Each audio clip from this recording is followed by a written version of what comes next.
Bienvenue sur le podcast Heroic People, je suis Marc Baillet. Dans chaque épisode, nous vous présentons une personne inspirante ou un message pour vous aider à découvrir les clés de la transformation, du développement du potentiel et de la force d'âme. Nous apprenons les uns des autres et trouvons en soi le héros de notre propre vie. Partager nos convictions, partager nos vulnérabilités, dépasser nos peurs, se transformer pour pouvoir transformer le monde, agir ensemble. Jusqu'où peut-on aller ? Merci de passer du temps avec nous aujourd'hui. L'arbre du silence porte les fruits de la paix, nous dit le proverbe arabe. Un proverbe japonais, lui, nous dit « Les mots qu'on n'a pas prononcés sont les fleurs du silence ». Un troisième proverbe chinois, cette fois-ci, nous dit « Le silence est un ami qui ne trahit pas ». Et puis il y a vous, Thierry Janssen, qui nous dites « Le silence ne peut être créé, il est de toute éternité. Le silence était là avant que nous existions et il sera là après que nous aurons cessé d'exister ». Qu'est-ce que le silence ? Comment faire silence ? Que trouve-t-on au cœur du silence ? Que peut-il nous inspirer ? À quoi sert-il ? Thierry Janssen, bonjour. Vous êtes un chirurgien devenu psychothérapeute. Vous êtes l'auteur de nombreux livres consacrés à une approche globale de l'être humain, au développement de ce que l'on appelle la médecine intégrative et à une vision plus spirituelle de la société. Vous êtes également le fondateur de l'école de la présence thérapeutique, récemment rebaptisée École de la posture juste à Bruxelles. Votre dernier ouvrage, La posture juste, justement, est paru en 2020 aux éditions L'Iconoclaste. Vous allez nous parler du silence intérieur et nous donner des conseils pratiques et concrets pour mieux nous connaître et inventer un monde en harmonie avec nous-mêmes, les autres et la nature, mais également de ce que cela signifie pour vous qu'être le héros de sa propre vie. Avant cela, j'ai une première question pour vous, Thierry. Comment occupez-vous votre temps sur notre planète Terre ? D'abord, bonjour. Je pense que depuis quelques années, en tout cas, j'occupe mon temps à essayer de rester conscient du fait que je respire. Parce que très régulièrement, au cours d'une journée, je sens bien que je perds cette conscience et que je suis emporté dans le flux de mes pensées qui sont souvent en lien avec de l'anxiété, de la prévision, je suis souvent un peu catastrophiste. Donc, le fait de revenir dans cette présence, cette conscience de la respiration, pour moi, est fondamental parce que alors j'agis d'une façon totalement vivante, confiante, inspirée, je dirais. Et c'est ça qui me paraît être intéressant de faire sur cette planète. Donc après, les détails de ces actions, ils varient en fonction des différentes circonstances de l'existence, mais j'essaye vraiment que ça soit habité de ça. Alors, nous avons tous des obstacles à surmonter. Quel est le principal défi et obstacle, qu'il soit mental, physique, émotionnel, perçu, que vous ayez rencontré ? Et comment l'avez-vous transformé de manière concrète à votre avantage d'abord, mais ensuite à celui des autres et de la communauté ? Le plus gros obstacle, il n'y en a pas un en particulier, il y a un processus qui devient obstacle dans la majorité de mes élans, et c'est le processus de la peur. Donc, je me rends compte que si je tombe dans ce piège-là, tous mes élans de vie, toutes mes inspirations, tous mes dons aussi, enfin tout ce qu'on a chacun au fond de soi qui peut être livré, actualisé dans le monde, eh bien, tout ça s'évanouit, est bloqué, s'inhibe. Et donc, c'est ça l'obstacle pour moi, ce sont mes peurs. Et il n'y en a pas une. Peut-être qu'elles peuvent toutes se résumer à une grande peur, qui est la peur de disparaître, de ne pas pouvoir exister. Mais en même temps, ça prend différentes formes. Ça peut être la peur de manquer, la peur de l'inconnu, la peur de la solitude, la peur enfin, toutes sortes de peurs, mais elles se résument évidemment tous à cette grande peur existentielle de ne pas pouvoir continuer à exister. Et alors, il me semble que dans la question que vous posiez, il y avait en quoi ça avait peut-être pu participer de quelque chose de positif, de constructif. Ça, définitivement, pour moi, oui, parce que, ça n'a sans doute pas toujours été le cas, mais depuis maintenant pas mal d'années, j'ai appris à regarder ces peurs. Parfois, je ne les vois pas, ou je mets du temps à les voir, mais quand je les vois, je ne les nie pas. Du coup, elles perdent déjà un peu de leur importance, mais surtout, je vois que ce que je pourrais mettre en place pour éviter d'avoir à être confronté aux peurs ou aux conséquences que je redoute, eh bien, tout ce que je mets en place peut devenir un atout. Je suis par exemple quelqu'un de très un peu rigide. Hein. J'essaie de toujours bien faire les choses. Je me fixe des objectifs. Je suis un peu sévère avec moi-même pour atteindre ces objectifs. Et tout ça répond à une peur, bien entendu. Et quand je vois que ça prend vraiment trop d'ampleur et que ça finit par empêcher ces élans de vie de se déployer, eh bien, je regarde ça et je me dis non, non, ne jette pas tout à la poubelle parce que dans cette rigidité, il y a aussi ta rigueur, ton sens de l'engagement, ta capacité de persévérance, aller au fond, au bout des choses. Et j'essaie de garder ça et de le mettre au service de quelque chose qui n'est pas, comment dire, inhibé par cette peur, hein, cet élan du départ. Et quand ça se produit, ben c'est magique.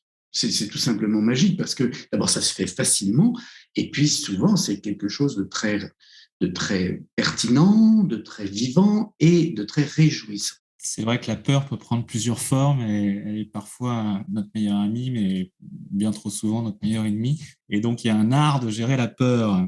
En 1964, le duo de folk rock américain Simon & Garfunkel, que vous connaissez sans doute, sort sa chanson The Sound of Silence, qui deviendra un tube planétaire. Le thème général de la chanson est le manque de communication entre les hommes. Pour vous, qu'est-ce que le silence? À quoi sert-il? Et qu'est-ce qu'on peut trouver au cœur du silence?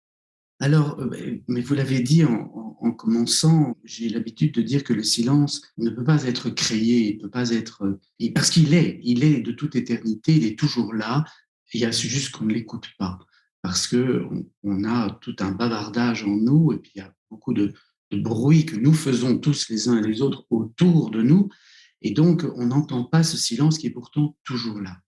Je sais que pour certaines personnes, c'est un peu déstabilisant ou interpellant d'entendre ce genre de propos parce que, par exemple, les gens qui veulent apprendre à méditer, ils croient qu'ils doivent faire un silence en eux, chasser toutes les pensées, se mettre dans un environnement particulièrement silencieux. Et tout ça n'est pas vrai. Je veux dire par là qu'on peut être dans un environnement extrêmement bruyant, extrêmement agité, et rester en contact avec le silence qui est au fond de nous et qui est au fond de chaque chose, qui est la toile de fond. Et moi, ça a été une révélation de découvrir ça. Enfin, c'est même pas de le découvrir parce que je l'ai pas cherché. Hein, c'est simplement que ça s'est imposé comme une évidence. Et je pense qu'enfant, j'étais en contact avec cette évidence. J'étais un enfant très contemplatif. Et je pense qu'il y a beaucoup d'enfants très contemplatifs qu'on empêche d'être contemplatifs parce qu'on leur dit qu'il faut qu'ils s'agitent et qu'ils fassent du bruit. Et on fait du bruit autour d'eux. Mais en même temps, j'étais devenu adulte et il n'y a pas si longtemps. C'était il y a exactement 10 ans, en fait. C'était en 2012 que vraiment, là, il y a eu une compréhension profonde, de mon point de vue en tout cas, de ce qu'était le silence et ce qu'était en fait le niveau le plus ultime, le plus essentiel, dans le sens où tout ce qui n'est pas essentiel finit par passer, mais l'essence, elle est là, elle reste toujours. Et le plus essentiel, ce niveau-là, c'était le silence. Et en fait, j'ai vécu une expérience que, si j'ai 2 minutes là, je la raconte pour faire bien comprendre en quoi c'est quelque chose de tangible. Je devais écrire un texte pour, à l'époque, j'écrivais des chroniques dans le magazine Psychologie et je devais rendre ma chronique. J'avais un peu traîné. J'étais grand spécialiste pour faire ça. On dit procrastiner. Et ça va beaucoup mieux depuis que je me suis rendu compte que, en tout cas chez moi, et je pense chez beaucoup de gens, la procrastination venait de 2 choses. La première, c'était je mettais la barre trop haut, donc j'étais souvent inhibé par l'enjeu que je m'imposais. Et la deuxième, c'était une forme de résistance à l'autorité extérieure. Je vivais ce que je m'imposais comme ce qu'on imposait à l'enfant que j'avais été, et je disais non. Et même si je disais oui, dans les actes, je faisais non, je reportais au lendemain, comme les enfants qu'on appelle à table et qui ont envie de continuer à jouer et qui vous testent pour savoir si vous allez vous énerver ou pas et qui disent oui, je viens et ils ne viennent pas. Eh bien, je crois que quand on a compris ça et qu'il faut développer son autorité intérieure, quand j'ai compris que je pouvais faire les choses pour moi et pas pour faire plaisir à une autorité, et ça a beaucoup changé cette dynamique. Toujours est-il que là, j'étais en train de un petit peu procrastiner par rapport à l'écriture de cette chronique pour le magazine, et je m'étais mis finalement au travail, et au moment où je commençais à travailler sur l'ordinateur pour taper le texte, il y avait un bruit incroyable dans la rue. un marteau-piqueur, des travaux. Toute mon attention était happée par ce bruit. Et j'ai même pensé arrêter d'écrire. Hein. C'était encore une excuse pour ne pas y aller. Et là, je me suis ressaisi. Je dis non, tu dois rendre cette chronique pour ce soir. Tu vas terminer. Et c'est pas ce bruit qui va te distraire. Oui, mais comment faire? Et là, ayant quand même un peu de pratique méditative depuis pas mal d'années, je suis revenu vers moi, l'attention focalisée sur les mouvements de ma respiration, et progressivement, mon mental, qui était un peu agité, agacé par le bruit dans la rue, mon mental s'est apaisé. Et c'est vraiment la première étape de la méditation, c'est l'apaisement du mental. Et à un moment, sans que j'aie cherché quoi que ce soit, j'entendais toujours le bruit du marteau-piqueur en bas de chez moi, mais en même temps, j'entendais ce qu'il y avait au-delà du bruit. Et ça, c'était vraiment inédit. Je n'avais jamais perçu ça de cette manière-là. Le bruit était bien identifiable, mais j'entendais qu'au-delà du bruit, il y avait comme une toile de fond qui était totalement silencieuse. Et en focalisant l'attention sur cette toile de fond, sur ce silence, il a pris toute la place. Et j'entendais quand même le marteau-piqueur, mais il ne me touchait absolument pas, il ne n'éveillait plus d'émotions désagréables ou de pensées agitées, et j'étais totalement silencieux. Et là, je me suis dit, waouh, le silence n'est pas l'absence de bruit. Le silence n'est pas l'absence de bruit, le silence est l'espace dans lequel tous les bruits apparaissent et disparaissent. Et les bruits viennent et partent sans arrêt, mais comme les pensées, comme les émotions, comme les sensations. Mais il y a une chose qui reste, c'est ce silence sur lequel viennent s'imprimer tous ces bruits. C'est un peu comme l'écran blanc au cinéma, et quand on projette le film, bien sûr, l'écran n'est plus blanc en apparence, mais sa nature essentielle reste blanche. Et la bonne preuve, c'est que quand on a fini de projeter les images sur l'écran, sa nature essentielle blanche réapparaît. Ce blanc, c'est ce silence. Et ce silence, c'est comme la pièce dans laquelle nous sommes, et que voilà, je fais du bruit en parlant, vous en pensant, voilà, et il y a plein d'autres bruits à l'extérieur de nous, mais en même temps, quand nous serons partis, quand ces bruits se seront évanouis, la pièce sera toujours aussi silencieuse. Et je me suis dit, waouh, c'est ça la vacuité. Mais c'était vraiment un éblouissement. Hein. Ça paraît un peu nunuche de peut-être parler comme ça, mais c'était très fort. Voilà, pour moi, c'est fondateur. Et ça a changé tout. Tout dans ma façon d'être au monde, tout dans ma façon d'accueillir l'agitation, les perturbations, mes propres perturbations que je me crée moi-même avec mes angoisses, mes peurs, etc., mais aussi les perturbations extérieures, les mouvements du monde. Et dans cette présence à l'essence, je me suis dit, mais non, la vraie nature de chaque chose, de chaque être, c'est un silence, c'est une conscience qui est là, qui regarde, qui ne pense pas, qui accueille tout ce qui est, sans condition. Et là, pour moi, ça a été évident. Donc, c'est l'amour inconditionnel. Et un jour, dans une causerie, genre conférence comme ça, où je parlais de ça, il y a une dame qui m'a dit, mais alors, moi, je suis une spécialiste du bouddhisme. Comment vous faites la différence entre conscience, silence, cœur, amour? J'ai dit, mais tout ça, c'est la même chose. Le silence est l'essence de la présence, c'est la nature de l'essence de l'être. Voilà, dès que j'ouvre mon cœur, dès que je suis dans l'accueil de ce qui est, sans laisser mon mental s'en mêler, et que ce mental est apaisé quelque part, eh bien, le cœur ouvert, la conscience s'éveille, et si la conscience s'éveille, le silence se révèle. Et nous restons silencieux, quoi qu'il arrive. C'est pas pour ça qu'on est déconnecté, qu'on n'est pas concerné, mais on n'est plus agité, on est là. On est le témoin, on est dans la conscience, on est conscience. Et cette vacuité, je me suis dit, c'est pas un vide, c'est un vide rempli de tous ces possibles qui ont disparu ou vont apparaître. Tout ce qui n'est pas encore manifesté ou qui est déjà manifesté et qui a disparu est dans ce silence, dans cette conscience. C'est inouï, hein. Même les mots, quand on en parle, ne peuvent pas traduire cela, parce que ça se passe au-delà des mots. C'est ce sentiment cosmique. On est un avec tout, tout était en nous. Enfin, voilà, c'est comme ça.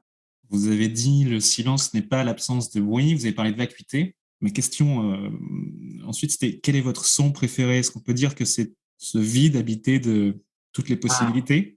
Non, mon son préféré, c'est le souffle. Et vraiment, Par exemple, vous voyez, à l'école de la posture juste, on travaille le corps, la méditation, mais aussi tout un aspect psychologique, une compréhension fine de comment notre personnalité fonctionne, etc. Et je dis toujours aux élèves, il n'y a pas de chemin psychologique et surtout spirituel, c'est-à-dire d'éveil de la conscience, d'éveil de l'esprit, pas l'esprit, le mental, hein, pas le mind, mais l'esprit, la conscience. Et en fait, il n'y a pas d'éveil de cette conscience sans, donc, le chemin spirituel, sans souffle exprimé, manifesté, et du coup, on vit une spiritualité incarnée. Et le bruit du souffle, c'est qu'on laisse aller jusqu'à son terme. Hein, même quand on parle, c'est pour moi le plus beau bruit, c'est le plus juste bruit. Et si il prend une forme de son, alors il peut devenir un ah. Et ce ah, le ah, c'est vraiment, d'abord c'est la première lettre de l'alphabet, c'est le premier son que dit le bébé, ah, mama, papa, hein, mais c'est aussi ce ah, c'est la vibration du fa, fa. Et ce fa, il vibre ici dans la poitrine. Si vous faites un sol, il va vibrer dans la gorge. Si vous faites un do, il va vibrer dans le bas de votre ventre. Mais si vous faites le fa, c'est toute votre poitrine qui vibre, c'est le cœur qui s'ouvre. Et c'est le début de tout.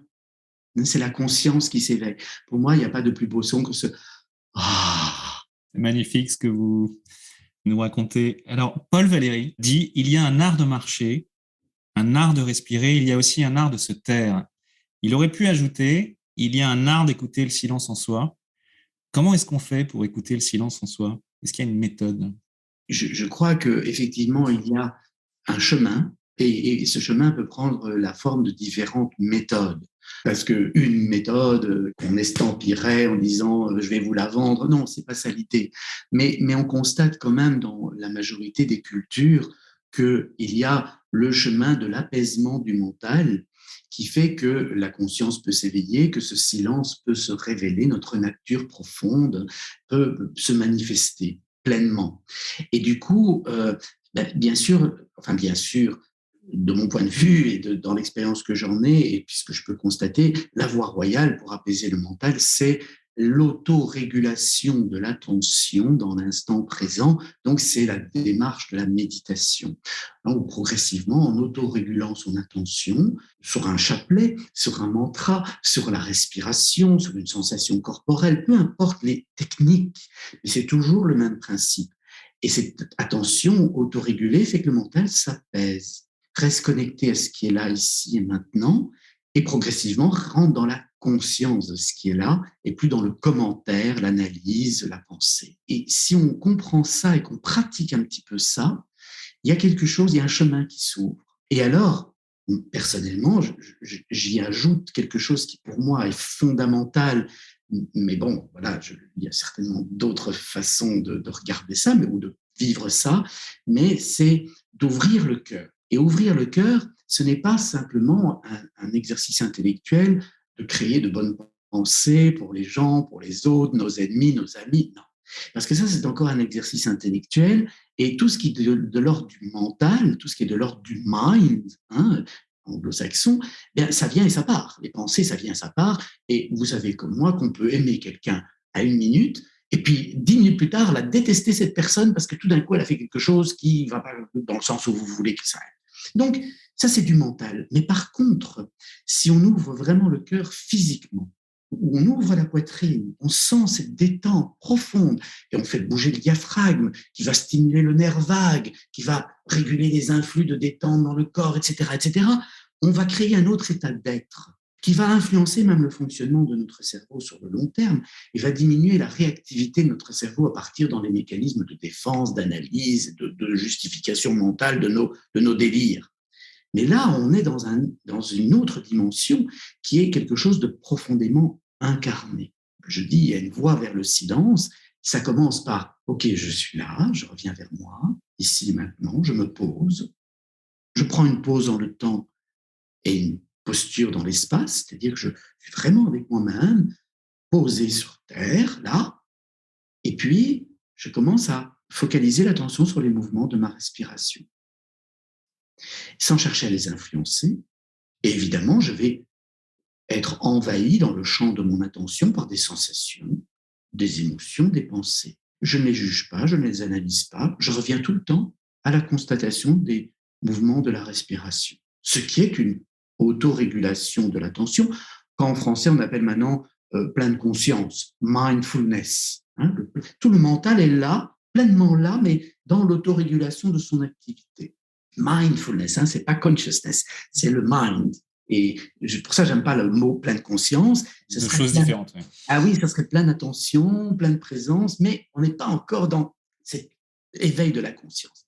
Et alors, une fois que je suis dans cet état-là, j'ouvre la poitrine d'une façon tantrique, c'est-à-dire, ce sont ces vieilles méthodes qui nous viennent de la nuit des temps et qui ont été codifiées dans le nord de l'Inde et qui ont influencé tout l'Orient, ce qui fait que l'Orient reste très connecté au corps dans ses démarches spirituelles, et ça a donné le yoga, ça a donné le qigong. Ce tantra, c'est la conscience de l'énergie de la conscience à travers un corpus d'exercices méditatifs et physiques qui mobilisent le corps et la respiration en particulier. Et donc, si je suis dans cette perspective tantrique, où je libère les tensions de ma poitrine, où je crée cet espace intérieur et que cet apaisement va s'approfondir, eh bien, à un moment donné, je vais pouvoir, à l'occasion de l'apaisement du mental, commencer à porter l'attention sur ce qui est au-delà de son activité ordinaire, au-delà des sensations, des émotions, des pensées, et je vais entendre ce silence. Et si je l'écoute, malgré qu'il y aura des sensations, des émotions, des pensées, c'est inévitable, et tant mieux. C'est la preuve qu'on est vivant. Mais en même temps, je ne suis plus envahi par elles ne prennent plus toute la place, elles n'alimentent plus des réflexions intellectuelles, et je deviens celui qui regarde ces sensations, ces émotions, ces pensées. Je deviens conscience, je deviens présence, je deviens silence, je révèle ma nature profonde. Il y a des moments dans ces chemins où on peut vivre une forme d'extase, dans le sens où quand le mental est totalement calme, il y a une espèce d'éblouissement, on est en contact avec ce qui est, c'est pas du tout une fuite par rapport à ce qui est, c'est embrasser totalement tout ce qui est, mais on est un avec ça. Il y a une espèce de, voilà, rien n'est séparé de moi, tout est en moi, mais rien ne m'agite, je contiens tout. J'ai un espace intérieur, ce cœur ouvert, suffisamment grand pour tout contenir. Voilà, ça reste des mots, hein, mais c'est le chemin. C'est un chemin qui doit être vécu dans le corps. C'est ça le message, par vraiment une détente profonde du cœur et du corps. En Inde, on dit souvent que chaque fois qu'on se détend, c'est qu'on aime. Et chaque fois qu'on permet à un autre de se détendre, c'est qu'on l'aime. C'est tellement beau et c'est tellement vrai. Et donc voilà, c'est peut-être le meilleur conseil à donner pour aller au silence, qui est toujours là, hein, il ne faut pas le créer, il suffit d'aller l'écouter. Merci beaucoup Thierry. Je suis maître de mon destin et capitaine de mon âme. C'est ce que nous dit l'écrivain britannique William Ernest Henley dans son poème Invictus, écrit en 1875. Oui, mais la plupart d'entre nous vit sa vie par accident. La plupart d'entre nous a une conscience limitée de lui-même. Nous restons silencieux, en retrait, inhibés, inaccomplis. Et l'accomplissement survient lorsque l'on vit sa vie avec une conscience claire de sa raison d'être et de son but. En quoi écouter le silence en soi nous permet de demeurer maître à bord et capitaine de notre destin? Alors, je vais peut-être vous surprendre en répondant ça, ou peut-être pas, hein, mais je sais que ça peut surprendre, surtout après la phrase que vous avez citée. Parce que quand il dit « je suis maître de mon âme et capitaine de mon destin », ou « capitaine de mon âme et maître de mon destin », qui parle? Qui est ce je? Parce que l'âme n'est pas quelque chose que je possède. Est-ce que c'est pas l'âme qui dirige? Et au-delà de l'âme, est-ce que c'est pas l'esprit? Non pas de nouveau le mental, hein, parce qu'en français, on est vraiment prisonnier des mots à cause de ça, mais le véritable spirit, pas le mind, je répète. L'esprit, la conscience, la source, ce grand vide dans lequel tout apparaît, tout disparaît, et qui n'est pas quelque chose de personnel, qui est, vous pouvez l'appeler Dieu d'ailleurs, parce que moi, je n'utilise pas le mot Dieu parce qu'on en a fait quelque chose de trop personnel, justement. Et alors que c'est universel, unus versus, ça concerne tous, et que c'est le même en chacun de nous. il est dans tout. Et du coup, pourquoi en faire une personne? Pourquoi s'identifier à ça? Et du coup, ce qui me paraît important par rapport à cette phrase, c'est de se dire, c'est peut-être encore l'ego qui parle quand il dit je suis maître de mon âme, capitaine de mon âme, maître de mon destin. C'est encore le mental qui veut se rassurer pour croire, se donner, ce qui de mon point de vue est une illusion, se donner l'impression qu'il dirige les choses. Alors que, et là on peut peut-être comprendre ce que veulent nous dire les bouddhistes, nous sommes dans un grand mouvement de cause et d'effet qu'on peut appeler karma, et ce grand mouvement de cause et d'effet fait que nous ne dirigeons rien. Ce sont les causes qui sont mises en place qui vont avoir des effets particuliers et inéluctables.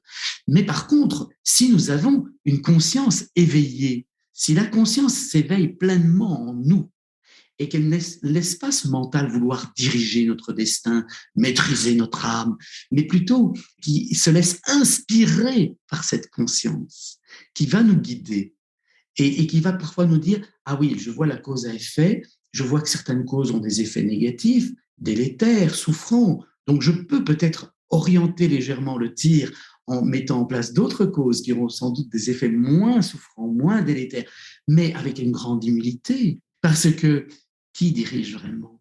Est-ce que nous ne sommes pas que des petits fétus de paille à la surface d'un océan dont les vagues répondent à des mouvements qui nous dépassent? Et alors, on va dire, oui, mais alors j'ai aucune liberté, aucun choix. Si j'ai le choix peut-être de juste essayer d'orienter vers toujours plus d'harmonie, moins de tension, moins de séparation, moins de conflits. Mais en même temps, je dois avoir la grande humilité, et l'être humain ne l'est pas, et l'ego, le mental ne l'est certainement pas. Il se croit tout puissant. C'est peut-être le grand piège de notre humanité, c'est de se croire toute puissante. Hein. Enfin, c'est pas peut-être, pour moi, c'est le grand piège, et c'est ce qui pourrait faire notre disparition de cette planète en quelques générations, parce qu'à force de se croire tout puissant, on voit bien ce qu'on a créé. Mais en même temps, c'est de réécouter les mouvements du monde et de se dire, OK, je suis là sur ma barque, sur ces vagues, et je vais essayer de maintenir un cap pour essayer d'atteindre une plage. C'est-à-dire, pour moi, la plage, c'est la mort. Je vais essayer d'arriver à cet endroit où je serai en paix.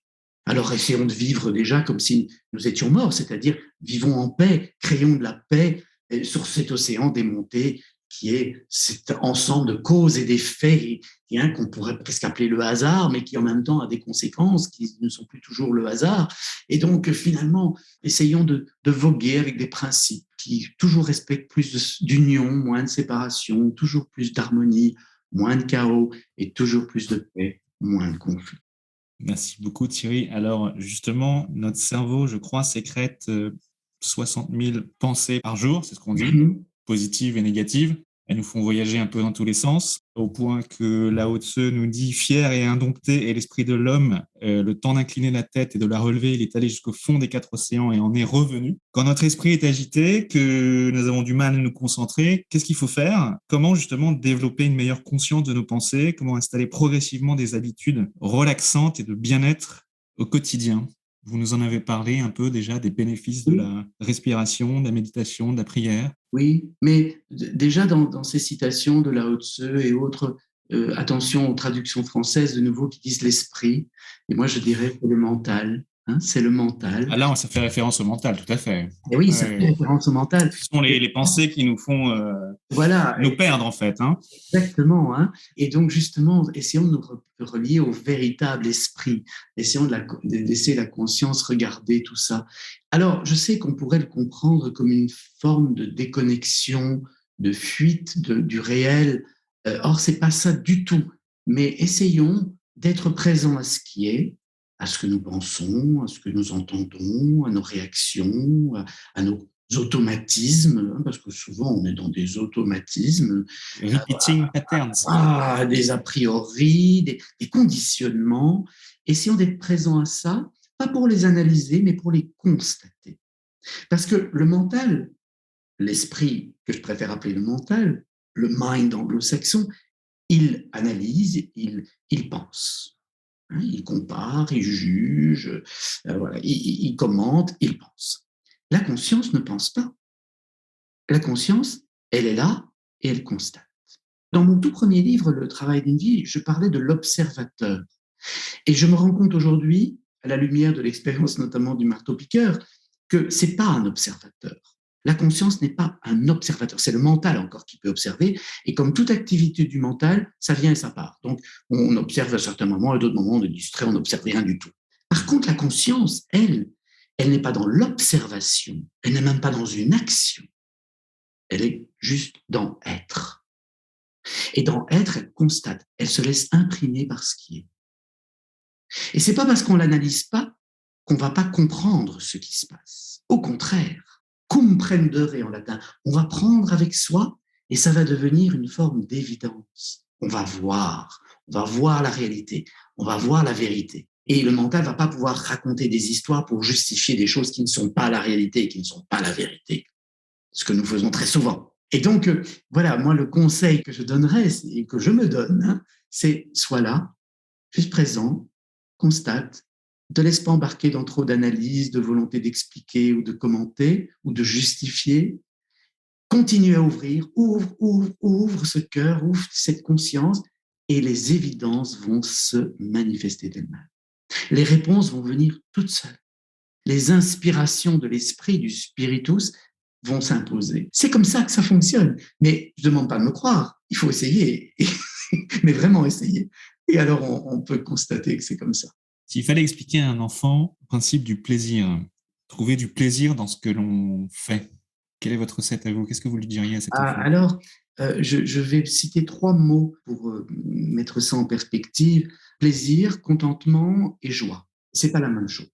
Et dans mon propos, mais du coup, moi, je fais attention aux mots que j'utilise parce que je crois qu'ils portent quelque chose et ça permet, quand on a beaucoup de mots, d'avoir une pensée qui est dans un discernement et qui vraiment est en contact avec la complexité, la subtilité du réel. Précise.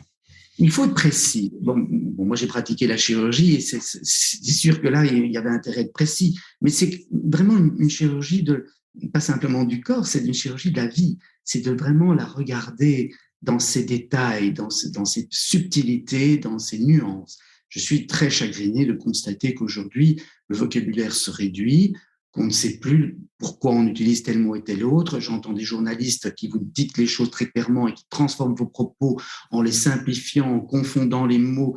En fait, et tout ça ne veut plus rien dire. Donc, parce qu'on perd l'essence, la connexion. Le langage est sacré. J'ai une passion pour l'Égypte ancienne. Hiéroglyphe, c'est l'écriture sacrée parce qu'elle est vraiment dans la description de la vibration et de la représentation connectée au réel, à la vie. Bref, tout ça pour dire que le plaisir, c'est une émotion, une sensation qui correspond à une fonction biologique qu'on appelle la motivation. Si on n'a pas de plaisir à faire une chose, on n'est pas motivé. Et remarquez que les plus grands plaisirs que nous avons, j'avais décrit ça très en détail avec des études scientifiques qui en parlaient dans Le Défi positif, un livre qui parlait de toutes ces études qui essayent de comprendre comment notre psychologie fonctionne, etc. Et remarquez que les plus grands plaisirs que nous avons sont reliés aux choses les plus vitales.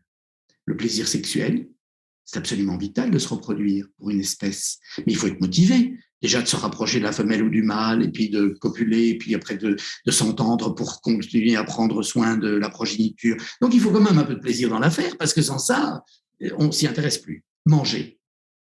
Ah oui, parce que manger, ça nous paraît évident aujourd'hui, on rentre dans un supermarché, il y a tout ce qu'il faut. Mais quand il fallait partir à la chasse et puis se motiver à affronter la peur du prédateur, etc., il fallait quand même un minimum de plaisir dans le fait de manger, parce que sans ça, il n'y a aucune motivation à aller chasser. Et puis, faire du lien avec les autres, célébrer. Et ce n'est pas simple de faire du lien, de vivre en communauté, de s'accorder les uns les autres. Alors, il faut quand même qu'il y ait un minimum de plaisir pour nous motiver à faire des sociétés. Nous sommes un animal social, on a besoin du plaisir. Donc, fonction biologique du plaisir. Le contentement, pour moi, c'est quelque chose qui est en lien avec les facteurs extérieurs. Je suis content quand j'ai reçu ce que j'espérais recevoir, quand il fait beau et que je peux me réunir avec mes amis dans le jardin. Je suis content parce qu'il y a des choses dans ma vie qui dépendent de l'extérieur, mais quand ces choses disparaissent, je ne suis plus content. Et la joie, c'est totalement autre chose.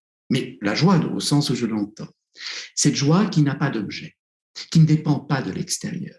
qui est simplement relié à cet élan de vie que l'on sent en soi. Cet enthousiasme, entheos, théos, le Dieu à l'intérieur de nous, cette connexion avec ce Dieu intérieur, ce qui nous donne cet élan de créer, d'inventer, de vivre. Ouais, c'est un état d'être. C'est un état d'être. Et cette joie, elle se cultive par la connexion à la vie en nous. Et la vie en nous, on ne peut la sentir que dans la détente.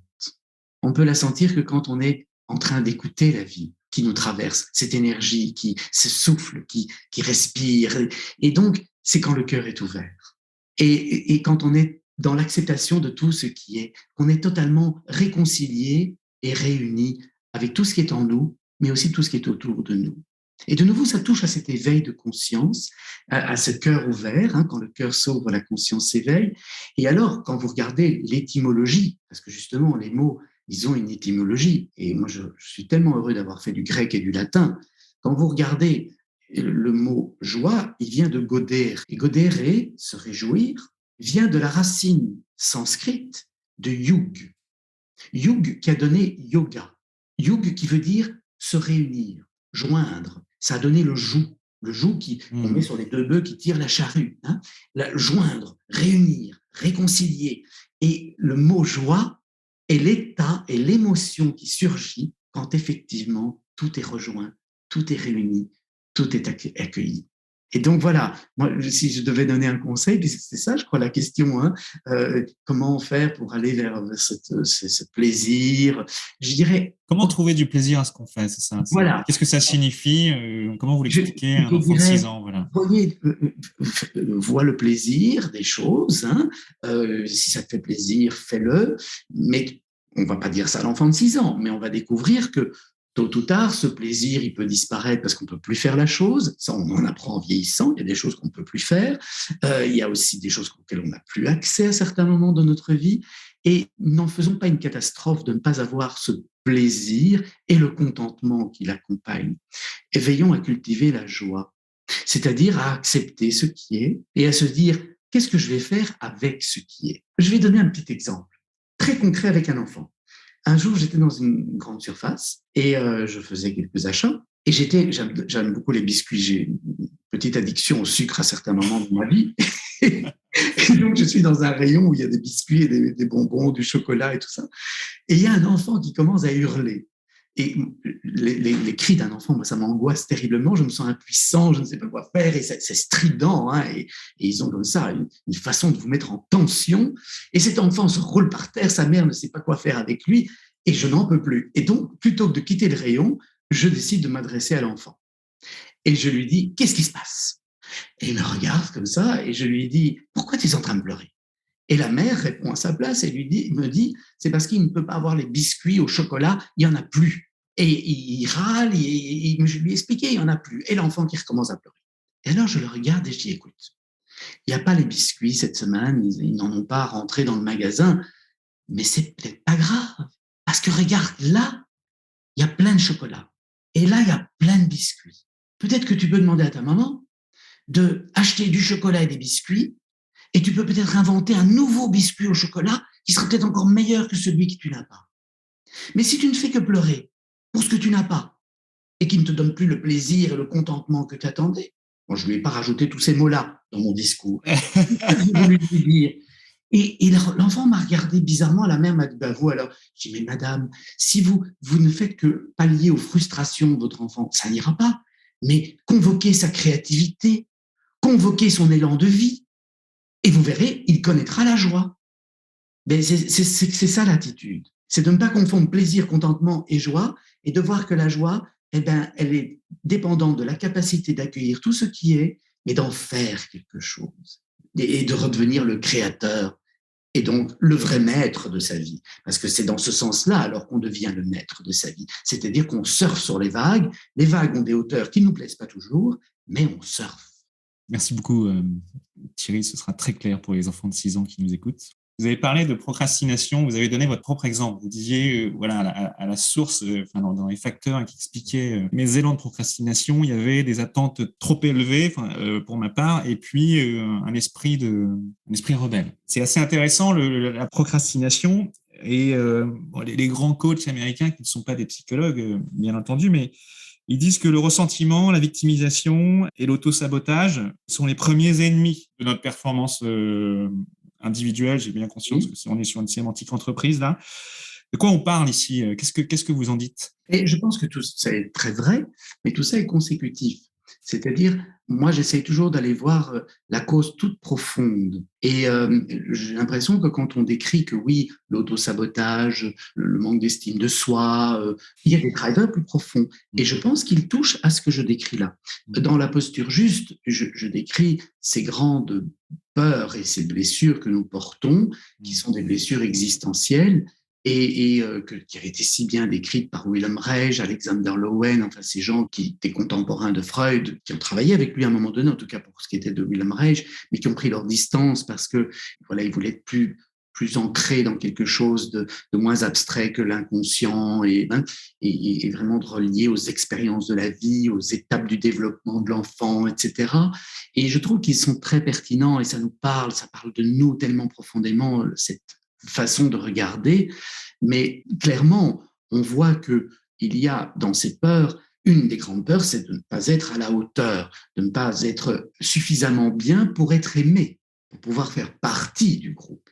C'est ce qui donne cette volonté d'être toujours parfait, de toujours faire mieux, cette rigidité dont je parlais là tout à l'heure, qui nous fait placer la barre très haut, qui nous fait devenir très dur avec nous-mêmes, pensant que nous ne sommes jamais assez bien.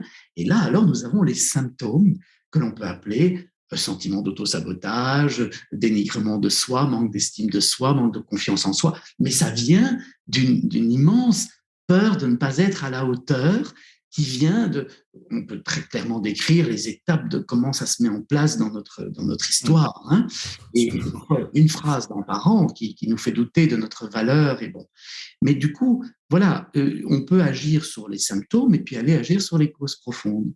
Et ce que je crois, vous parliez des coachs, et je trouve que heureusement qu'il y a des coachs et c'est un métier formidable parce que ça a permis à beaucoup de gens d'avoir accès à un chemin d'intériorisation. Et en même temps, j'ai accompagné des coachs, on a beaucoup de coachs qui viennent à l'école de la posture juste, et je leur dis, s'il vous plaît, essayez, et c'est ce qu'ils essaient de faire puisqu'ils viennent vers ce genre de propositions, mais essayons de ne pas se limiter à ça, qui est très fonctionnel, qui est très en rapport avec les mécanismes de la personnalité, mais allons vers quelque chose de plus profond qui touche à l'être. Et quand on touche à l'être, on touche au cœur. Quand on touche au cœur, on touche à la conscience. Et donc, soyons dans la conscience de tout ça, accueillons tout ça, ouvrons notre cœur, ne nous en voulons pas de ça et libérons les tensions. Alors, par rapport à la procrastination, c'est très clair. Quand tout d'un coup, je vois que ma procrastination, elle vient de la barre très haute que j'ai placée et que je me la mets tellement haute que je n'arrive même pas à commencer en me disant non, mais j'y arriverai pas, et puis c'est un trop gros effort. Et alors, quand on a déjà tellement fait d'efforts dans sa vie, à un moment donné, on n'en veut plus des efforts. Alors, on finit par être paresseux dans le fond de son canapé et on s'en veut et en même temps, on n'arrive pas à bouger. Hein. Et bien, on sent bien qu'il y a une tension à l'intérieur, un combat. Acceptons. Ok, j'ai beaucoup travaillé dans ma vie, j'ai beaucoup fait. C'est plus le moment de faire des gros efforts. Mais je suis peut-être pas obligé de faire ce que j'ai à faire avec autant de poussée, autant de tension, autant d'efforts. Et je peux peut-être accepter ce que je vais appeler être une imperfection et qui est en fait juste un relief. Et accepter mes reliefs, accepter rien doit être tout lisse et arrêter de rentrer dans les codes de société qui veulent nous faire performer et nous formater. Si je constate, et donc j'attrape une forme de douceur avec moi-même qui peut libérer le mouvement. Et de la même manière, si je constate que je suis en rébellion par rapport à l'autorité extérieure, parce que justement, à l'âge de 2 ans, quand j'ai dit non, je voulais manger une pomme et qu'on voulait me faire manger une banane et qu'on m'a imposé de manger la banane, tous les enfants disent non à 2 ans. Ils veulent exister par eux-mêmes, mais tous les enfants ont été frustrés, ont ravalé leur colère. Mais en ravalant leur colère, ils ont mangé la banane, hein. Ils n'ont pas eu la pomme. Mais dorénavant, ils auront une passion pour les pommes, ils détesteront les bananes, et en plus, ils seront en rébellion et ils diront tout le temps non. Quitte à dire non à des choses qui sont bonnes pour nous. Parce que parfois, la banane, elle est bonne, hein, mais systématiquement, ils diront non à toutes les bananes. Donc, c'est d'arriver à se dire, attends, ok, j'ai eu des problèmes extérieurs, encore aujourd'hui, j'ai pas envie qu'on décide pour moi ce que je dois faire ou pas faire, mais en même temps, je peux peut-être voir que remplir ma déclaration d'impôt, terminer ce travail, faire ce que j'ai à faire, c'est pas pour l'autre que je dois le faire, c'est pour moi. Je peux peut-être être un peu doux avec moi-même et me dire, je ne vais pas être coincé pendant 3 semaines à penser à ma déclaration d'impôt sans la remplir et la faire en une après-midi ou réunir les documents qu'il faut pour les donner à la personne qui va m'aider à le faire. Mais en attendant, ne plus m'encombrer avec ça parce que j'ai d'autres choses qui m'attendent. Parce que dans la procrastination, très souvent, il n'y a plus rien qui nous attend. On est coincé. On fige le temps parce qu'on est dans la résistance. Donc, c'est tout un autre rapport qui passe par l'ouverture du cœur et une conscience qui voit tout ça, qui peut en rire, parce que quand le cœur est ouvert, il y a beaucoup d'humour. On peut rire de soi. Et quand moi, je me vois en procrastination, je me marre. Je dis, allez, t'es de nouveau dans tes mécanismes. Et avec humilité, je me dis, ils sont tellement inscrits dans ton cerveau reptilien, c'est tellement des programmes de survie pour toi, qu'il faut que tu les regardes et qu'avec la conscience du cortex, là, avec cette volonté du cortex qui peut quand même analyser la chose, tu fasses un choix conscient de dire, je ne tombe pas dans le piège. Mais je ne le fais pas pour faire plaisir à quelqu'un d'autre, je le fais parce que c'est bon pour moi. Et ça, c'est développer son autorité intérieure. Et réussir à se montrer vulnérable. Est-ce qu'il faut du courage pour se montrer vulnérable? Est-ce qu'il y a un pouvoir de la vulnérabilité? Qu'est-ce que ça vous inspire? Alors, déjà, quand on utilise le mot vulnérabilité, j'essaie de ne pas le confondre avec fragilité. C'est-à-dire se montrer tel qu'on est, en fait, avec ses forces, mais aussi ses moins qu'on assume. Voilà, c'est une fois qu'on a fait tomber l'armure de la perfection. Oui, en fait, vulnérable vient de vulnus, qui veut dire la blessure. Ça veut dire que quand je suis conscient de ma vulnérabilité, c'est que je suis conscient que j'ai des zones sensibles, que j'ai des blessures en moi, des peurs, et je peux alors avoir une deuxième attitude, parce que la première, c'est l'honnêteté, de reconnaître qu'il y a ça en chaque être humain, et deuxièmement, donc ça, c'est un rapport intime avec soi. Je suis honnête avec moi, je vois mes vulnus, mes blessures, je vois ma vulnérabilité. Mais en même temps, je peux aller dans une étape suivante qui est l'authenticité. L'authenticité, elle est avec l'autre. C'est je vais oser le montrer à l'autre. J'ai pas à cacher ça. Et ça fait ma force. Parce que du coup, je peux être vu par l'autre tel que je suis, donc l'autre peut commencer à me respecter ou à s'ajuster par rapport à ce que je suis. Parce que bien souvent, il ne voit pas. Je lui ai montré un masque, une espèce de truc tout lisse qui ne montre pas ses vulnérabilités ou ses aspérités. Et en même temps aussi, comme vous le disiez, on peut demander de l'aide.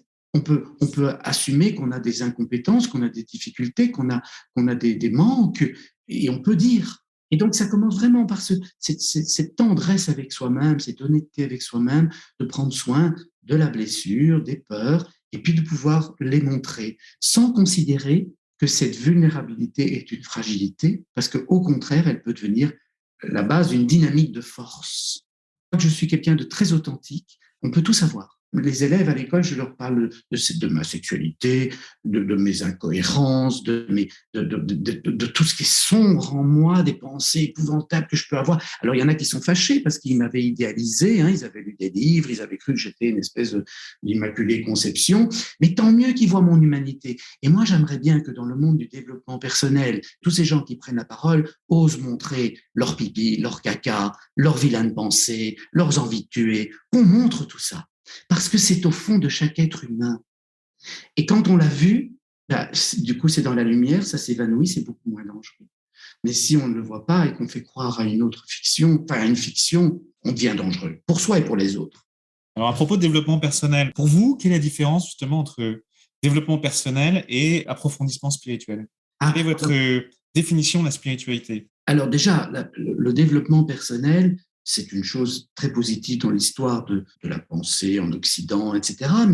Mais en même temps, c'est quelque chose qu'il faut absolument dépasser. Très centré sur soi. C'est le développement de la personne, c'est moi et encore moi. Voilà. Alors, on comprend bien comment fonctionne le moi, et évidemment, notamment les coachs s'en sont emparés pour nous rendre plus performants, plus efficaces, et les entreprises ont fait appel à ça. Mais inévitablement, à un moment donné, ça vient à une frontière où ça doit lâcher vers autre chose. Et du coup, je crois qu'on peut, sans honte, introduire le mot spiritualité.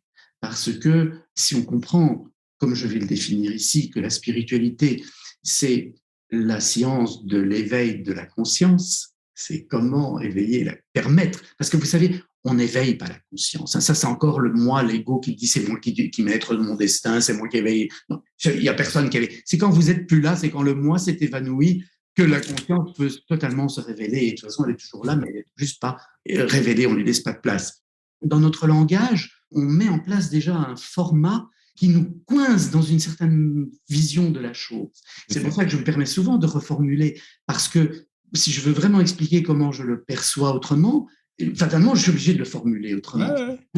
Et donc, du coup, ce qui est vraiment important, je crois, c'est aujourd'hui, là où nous sommes dans le développement de tout ce mouvement de l'éveil de la conscience en Occident et puis dans le monde, c'est de joindre psychologie et spiritualité. C'est de joindre développement personnel et spiritualité. Et les deux en bénéficient. Parce que parfois, je parle avec des gens qui sont dans des démarches très spirituelles, mais ils ne se rendent pas compte que, bien sûr, ils ont des grandes intuitions, des belles inspirations, ils sont nourris par de très, très belles visions du monde, mais en même temps, leur personnalité n'étant pas comprise, ils peuvent s'emparer de ça pour nourrir leur ego spirituel. Et alors, on se retrouve à des situations qu'on a connues en Occident qui disent Dieu est amour.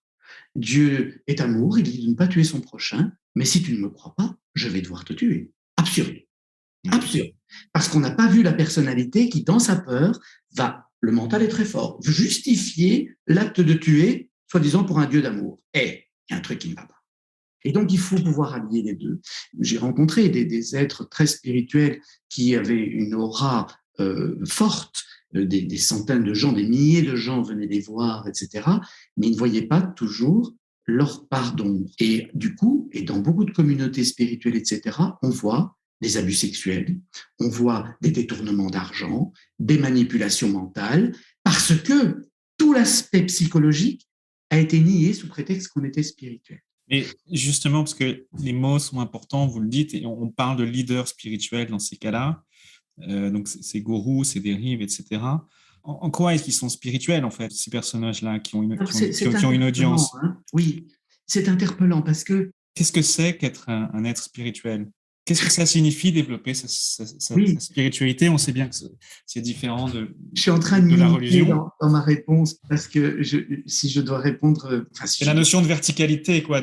Si je réponds d'une façon très effective, vous parlez de moi. Parlez librement. Oui, mais je ne veux pas me trahir en parlant de moi, c'est-à-dire je veux vraiment que ça soit clair.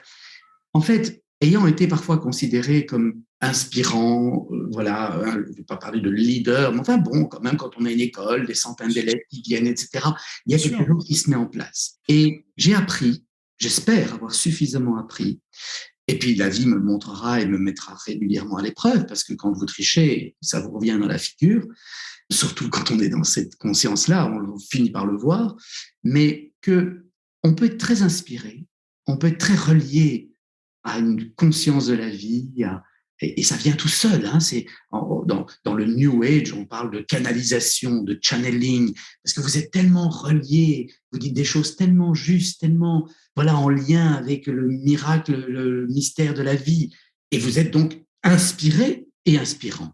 Mais si votre personnalité n'a pas été épurée, s'il n'y a pas eu les processus d'initiation que doivent suivre les maîtres spirituels. Et il y a des écoles qui veillent à ça dans le bouddhisme, etc. Et malgré ça, on voit qu'il y a des choses qui ne sont pas toujours claires. Mais si on n'a pas ces garde-fous, si on n'a pas justement cette conscience sur soi et sa personnalité qui pourrait s'emparer de ça, très vite, ça devient narcissique, égotique. Et ça peut l'être à certains moments. Moi, quand je vais peut-être choquer les gens en disant ça, mais j'ai côtoyé le Dalai Lama à des grandes rencontres, etc. Et bon, j'étais assis à côté.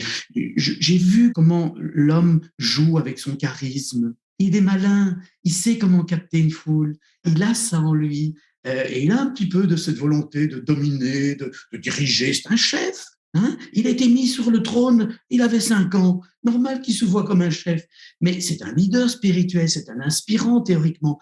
Mais il n'est pas à l'abri de petits débordements de sa personnalité à certains moments. Et quand il met sa casquette et qu'il joue un petit peu et que ça fait rire tout le monde, il en jouit. Mais c'est pas grave, hein. Et c'est pas grave. De nouveau, pourquoi devrait-on être dans une espèce d'immaculée conception toute lisse? C'est ça la beauté. Et c'est ça que, par exemple, j'aime dans le récit, parce que c'est un récit. Je n'en connais pas la reliance au fait réel, mais le récit de la vie du Christ, où quand il se met en colère, c'est parfait, c'est un humain, et c'est ce qui fait notre beauté. Mais la maîtrise, la vraie maîtrise, c'est de ne pas tomber dans le piège, c'est de le voir, de le maîtriser, de ne pas laisser cette personnalité s'emparer de tout ça, parce qu'alors il y a des choses graves qui peuvent se passer dans ce monde-là. Et ce qui me chagrine, c'est que parce qu'il y a des choses graves qui peuvent se passer, des abus, des manipulations, etc., aujourd'hui, et particulièrement en France, il y a une espèce de méfiance pour toute cette ouverture de la conscience. Et du coup, on très vite, on catalogue ça de secte et de... Mais non, non, non, non, non. Et il y a une tendance à jeter le bébé et l'eau du bain. avec l'eau du bain. Ouais. Et du coup, nos cultures vont être vides de sens, parce que s'il n'y a pas ces endroits où on prend le temps de laisser de l'espace à la conscience pour être éveillé, regarder, accueillir, aimer, s'il n'y a pas ces endroits-là, mais qu'est-ce qui va rester de nos sociétés? Juste des sociétés de fonctionnement. Et alors, nous serons définitivement remplacés par des machines. Et alors, l'aventure humaine s'arrêtera. De mon point de vue, en tout cas, je ne vois pas comment elle peut continuer. Alors, on vous dit, elle continuera dans le transhumanisme. Oui, mais moi, je vous parle d'humanisme et pas de transhumanisme. Mais bon, s'il y en a déjà qui se réjouissent qu'on devienne des robots avec une conscience captée dans un ordinateur, tant mieux pour eux, mais ce n'est pas mon histoire. Je ne suis pas là pour ça. Je vous rejoins assez. Vous avez traversé une nuit noire de l'âme. Est-ce que vous pouvez nous en dire un peu plus? Oui, alors, nuit noire de l'âme, moi, j'ai utilisé cette expression qui a été, je pense, peut-être qu'elle l'a été avant, mais elle a été la première fois utilisée par Thérèse d'Avila et Jean de la Croix, qui étaient des mystiques et qui est la noche oscura. Dans la pensée chrétienne, c'est une combinaison de mots, concept. Oui. Et identifié. pour moi, c'était un peu abstrait avant de le vivre. Ou en tout cas, avant de comprendre que ce que je vivais était sans doute vraiment relié à ça. Et puis après, en relisant les textes de Thérèse Avila, de Jean de la Croix, je dis oui, c'est bien ça. En fait, j'ai traversé sans doute plusieurs nuits noires dans ma vie de l'âme, mais j'en ai traversé une très, très forte en 2013-2014. Et en fait, l'idée était que je voulais créer l'école de la posture juste, enfin qui au départ s'appelait école de la présence thérapeutique, et je ne me sentais pas tout à fait légitime. Je n'étais pas sûr d'avoir un espace intérieur suffisamment grand pour accueillir tout ça et pas tomber dans des dérives et tout. Et donc, j'ai fait une retraite. Et pendant cette retraite, quand on fait un peu de place pour être en contact avec soi, quand on n'est pas juste dans son fonctionnement habituel, un peu agité, eh bien, les démons surgissent. Et je vois vraiment ce que ça veut dire alors quand on a des récits mystiques, des monstres qu'on rencontre dans le désert, ou le Bouddha qui rencontre comme ça les forces sombres. Et du coup, il y a l'âme qui est là, l'âme qui veut s'éveiller, l'âme, elle est là pour aimer, l'âme, elle est là pour animer la vie. Et elle est dans son mouvement d'ouverture, de réalisation, et à la personnalité, avec toutes ses peurs, qui vient tout bloquer. Et la nuit noire de l'âme, pour moi, vraiment dans mon vécu, c'est quand la personnalité empêche l'âme de se réaliser pleinement. Et avec ses doutes... On peut appeler ça un combat spirituel? C'est un combat intérieur entre la personnalité, entre le mental, ses conditionnements, ses a priori, et l'âme qui est juste là pour être, pour réaliser la vie qui est en nous. Et c'est douloureux, c'est très douloureux. Tant que la personnalité ne lâche pas, c'est vraiment douloureux. Et moi, ça a duré 2 ans et demi, et un matin, ça a lâché. Un matin, comme ça. Et ce jour-là, j'ai senti, j'étais en paix, et je suis heureux d'avoir vécu ça si douloureusement.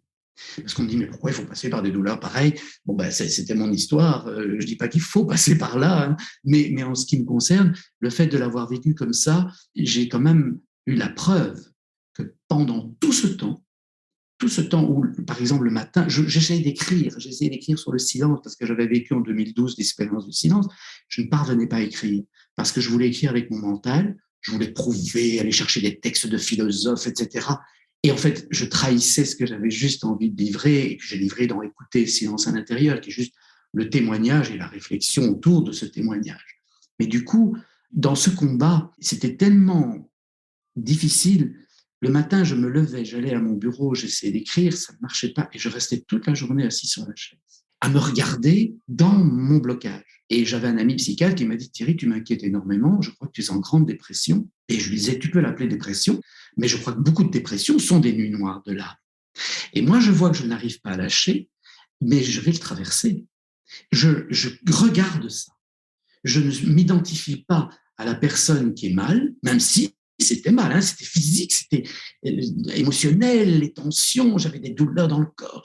Ça, c'est des mécanismes de ma biologie, mais je le regardais, la conscience le regardait. Et j'ai essayé vraiment d'ouvrir mon cœur. Et c'est là que j'ai vraiment compris que plus le cœur s'ouvre, plus la conscience est là, et plus la personnalité va s'évanouir. Et un jour, on se libère. C'est pas pour ça que je ne retraverse pas des moments où ma personnalité vient empêcher les élans de l'âme. Mais voilà, il y a un chemin quand on l'a parcouru, on peut y retourner plus facilement. Et en tout cas, on sait qu'il existe. Hein, et c'est le chemin de ce silence intérieur.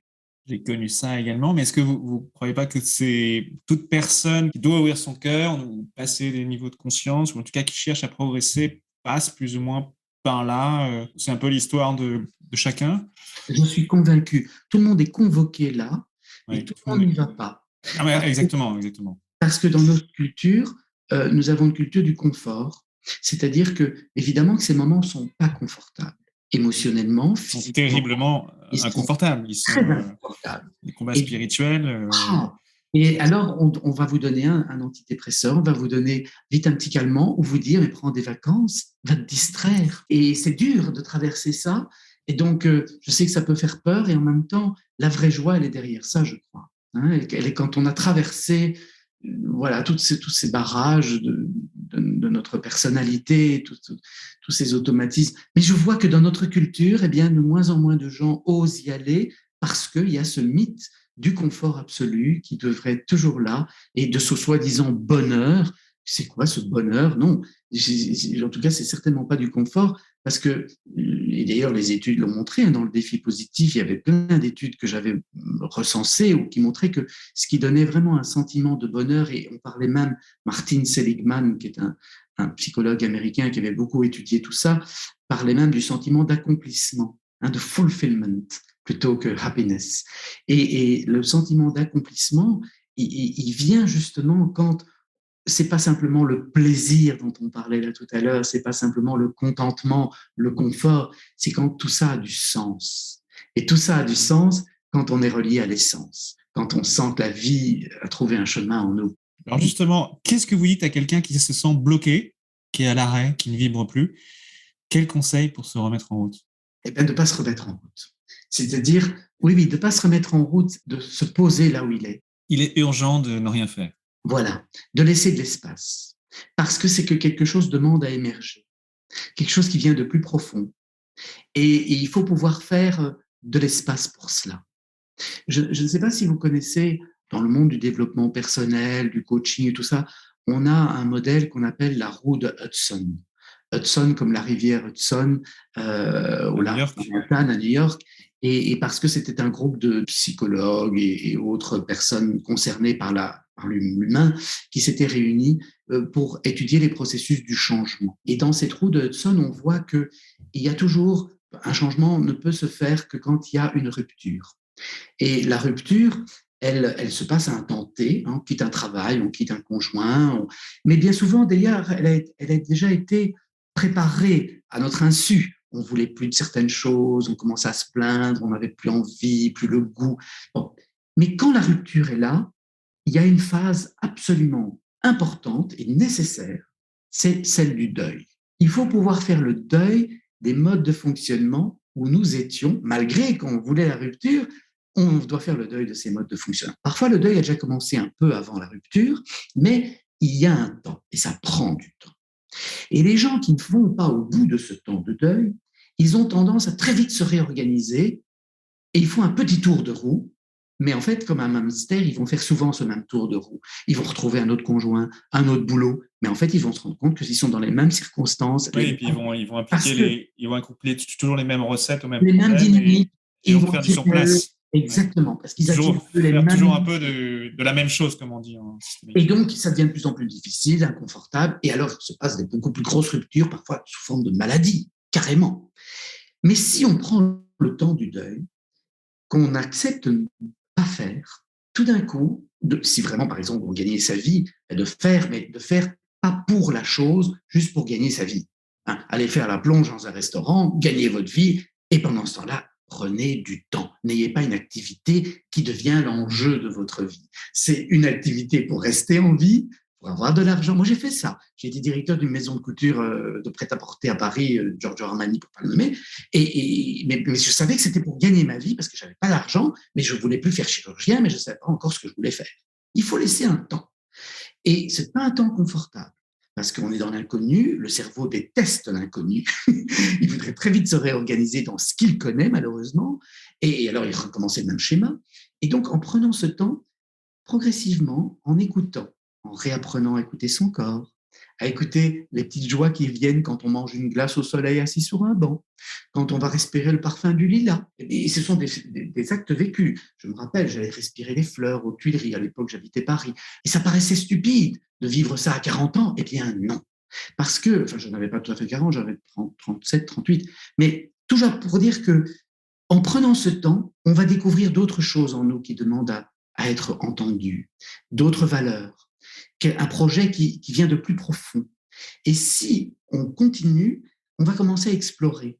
Alors, on va faire une petite formation, lire quelques livres, rencontrer des gens, et notre univers va changer. Et puis, à un moment donné, le projet va devenir une vision qu'on va pouvoir manifester, et on sera dans un grand tour de roue de Hudson, mais on aura vraiment fait un vrai changement qui nous aura rapprochés plus à l'essence et à l'essentiel de l'être. Et je souhaite ça à tout être humain, et de voir que toutes les crises, toutes les ruptures ne sont pas négatives. Elles sont des invitations à écouter quelque chose qui veut émerger depuis plus profond. Mais de nouveau, notre culture du confort absolu nous dit non, non, non, non, on va vite retrouver un boulot, vite se réorganiser, vite. Non. Et je dis, ça, c'est la peur qui nous fait, qui nous fait agir comme ça. C'est des conditionnements familiaux, sociaux. On s'en rend même pas compte parfois. Et parfois, il faut vivre plusieurs crises et ruptures avec toujours la même manière de répondre. Et puis, au bout d'un moment, on finit par réussir à prendre ce temps, comme vous dites, faire une roue de Hudson. Mais c'est vrai que... À un moment donné, on n'a plus le choix. On n'a plus le choix, voilà. Regardez les burn-out aujourd'hui, qui sont épidémiques, pour parler d'une autre épidémie que la Covid. Mais nom d'un chien, c'est quand même magnifique, ces burn-out. Ça veut dire que les êtres veulent autre chose que les modes de fonctionnement dans lesquels ils sont. Moi, je suis réjoui. Quand quelqu'un tombe en burn-out, la première chose que je dis, je suis content pour toi. Je sais que ça choque, mais en même temps, mais oui. Alors, très vite, il me dit, oui, mais tu sais... J'avais raison, c'est comme ça qu'il faut le... Mais oui, il faut casser le schéma. Il faut casser le schéma. Moi, je suis un derviche. Il faut dédramatiser. Les derviches, dans le monde oriental, dans le monde musulman, et ils étaient habillés d'une façon outrancière, au XIe, XIIe, XIIIe siècle. Ils voyageaient comme ça de Bagdad à Constantinople. Voilà. Et puis, tout d'un coup, ils venaient choquer les gens. Ils venaient casser leur schéma. Ils venaient les interpeller. Et c'était des failles qui permettaient d'ouvrir de la conscience. Donc, quand quelqu'un est en burn-out, je lui dis, mais quelle joie, c'est formidable, ça veut dire que tout ton être veut autre chose. Donc maintenant, écoute-le. Oui, mais non, mais j'ai déjà un projet. Je dis, tu peux le faire, ton projet, mais tu vas te réépuiser parce que tu n'as pas encore écouté. Et de toute façon, tu es tellement épuisé que tu n'as même pas l'énergie pour le mettre en place, ton projet. Prends le temps de la restauration de ton énergie. Tu as vécu une phase catabolique, tu as consommé toute ton énergie. Il n'y a plus rien. Psychiquement, physiquement, il faut un temps de récupération pour rentrer dans une phase anabolique. Mais les gens ne veulent pas. Ils ne le font pas. Ils retombent en burn-out. Et alors, quand ils retombent en burn-out, ou ils tombent malades, et physiquement, et alors là, ils vous disent, ah ben oui, je me rends compte qu'il y a un chemin. Il y a un chemin. Mais c'est le chemin qui est intéressant. Ce n'est pas le but. Cette phase anabolique, qui est le fruit qu'on cueille en bout de chaîne, comment vous l'expliquez à un enfant de 6 ans? Ah ben c'est très simple. Hein. Quand, par exemple, je prendrais un élastique, et alors je dirais à l'enfant, regarde, quand on tire très, très, très, très fort sur l'élastique, on y met beaucoup, beaucoup, beaucoup d'énergie, parce qu'il faut de l'énergie pour tirer sur l'élastique, on tire, on tire, on tire. Mais si je tire de trop, il va casser. Et donc, au plus tu tires, au plus l'élastique veut revenir à sa position de départ. Alors, quand tu commences à sentir que c'est trop fort et que ça va casser, il faut tout de suite lâcher.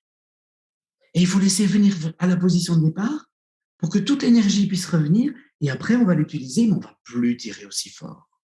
On va l'utiliser sans tirer aussi fort, et ça va très bien se passer. Voilà, des images simples. Merci Thierry. Thierry, 5 conseils pour écouter le silence en soi. Je ne sais pas si je peux en donner 5. Vous pouvez en donner 4 ou 6 ou 10. Mais je dirais, comme j'ai dit, c'est un chemin. Donc, chaque conseil n'est pas suffisant en lui-même, dans ce que je vais dire. Mais en même temps, voilà, chaque conseil est indispensable. D'accord ? Alors, le premier, ce serait, OK, je me pose. je prends une pause dans le temps, même si c'est 30 secondes, je prends une pause, je regarde. Et une posture dans l'espace, une posture où je suis posé. Je m'assois, ou je sens mes 2 pieds, je détends mon corps, je suis là, je me pose. Et je dirais même, je me pose, je me dépose et je me repose. Se reposer, c'est pas forcément faire une sieste d'une demi-heure, mais je prends 3 minutes juste pour dire, OK, je souffle, c'est trop là, c'est... Waouh! Et je respire. Je respire, je suis conscient de ma respiration et je laisse le souffle s'évacuer jusqu'à son terme. Parce que très vite, on respire comme ça. On laisse le souffle s'évacuer jusqu'à son terme. Je laisse une détente s'installer.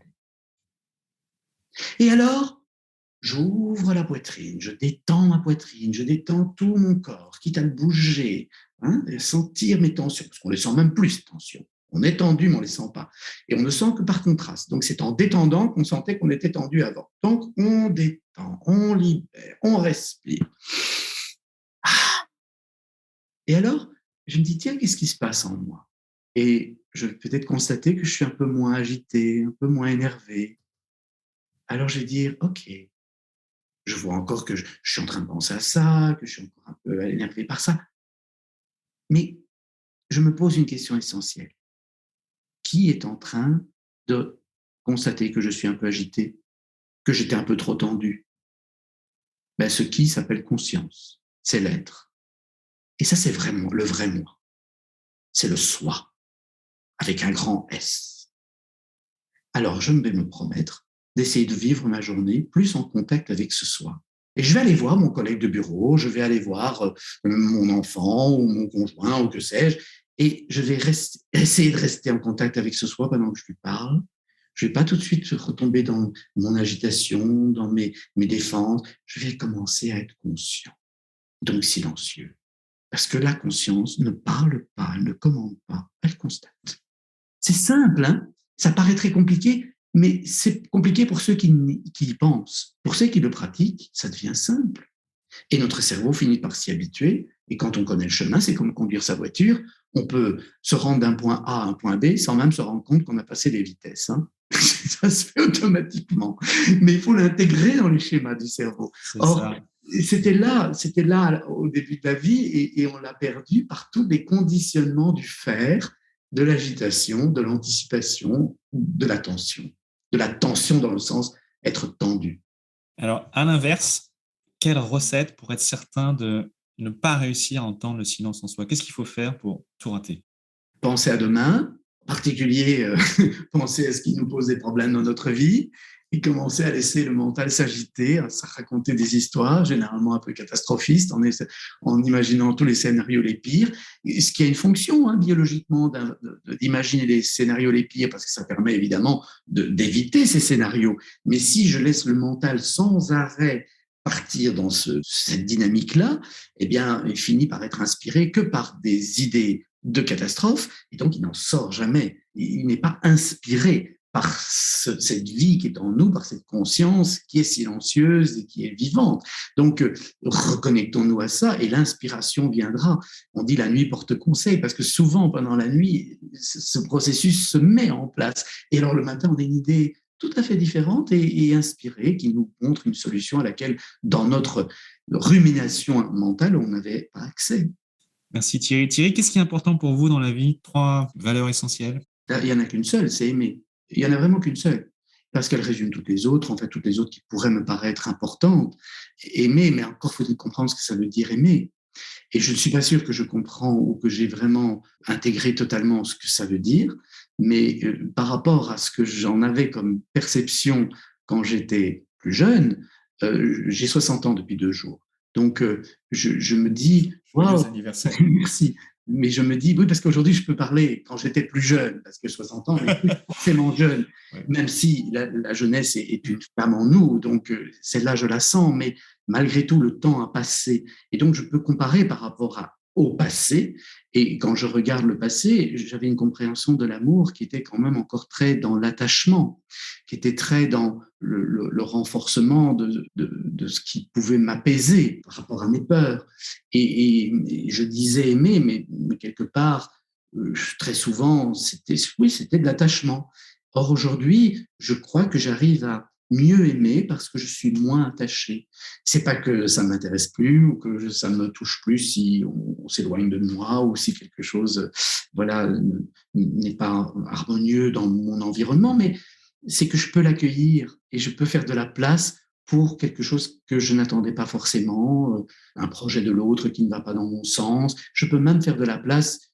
J'ai eu la chance, et en même temps ça a été difficile, de vivre une séparation après 25 ans de vie de couple, et ça a été c'est encore une expérience initiatique très belle, parce que si cette séparation s'est produite, c'est par amour. C'est pour que l'autre, et moi aussi d'une certaine manière aussi, puisse enfin revivre en adéquation avec certaines choses qui n'étaient plus possibles dans le couple comme il était organisé.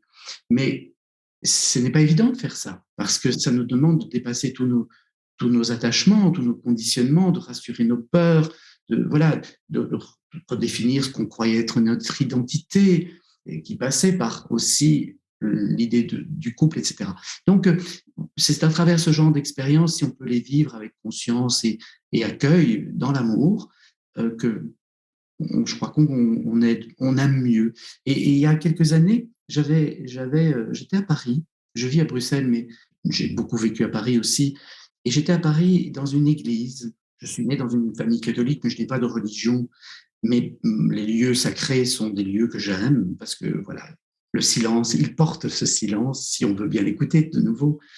Mais il est tellement audible que c'est plus facile dans ces lieux-là parfois de reconnecter à ce silence. Les pierres portent cette vibration.